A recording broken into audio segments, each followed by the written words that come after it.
शुरू अल्लाह का नाम लेकर जो बड़ा मेहरबान निहायत रहीम करने वाला है।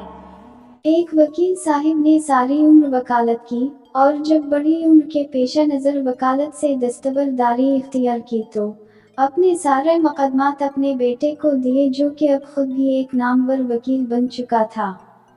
चंद माह बाद बेटे ने एक मुकदमे की फाइल वालिद के सामने पेश की और कहा कि आप सारी उम्र ये मुकदमा लड़ते रहे मगर मुकदमा ना जीत सके और मैंने 6 माह में ही ये मुकदमा जीत लिया। वालिद ने एक अचटती हुई नज़र फाइल पर डाली और दोबारा अपने काम में मसरूफ हो गए। बेटे को बहुत गुस्सा आया तो इसने कहा, अगर आप अपनी नाकामी का इतराफ़ नहीं कर सकते तो कम अज़ कम मुझे मेरी कामयाबी पर मुबारकबाद तो दे ही सकते हैं। वालिद ने सर उठाकर बेटे की तरफ देखा और कहा, तुम बेवकूफ़ हो।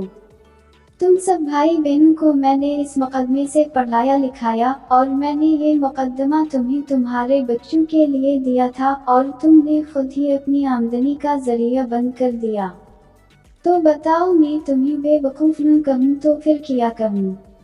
अल्लाह हम सबको कोर्ट कचहरी के गन चक्कर से महफूज रखे। आमीन।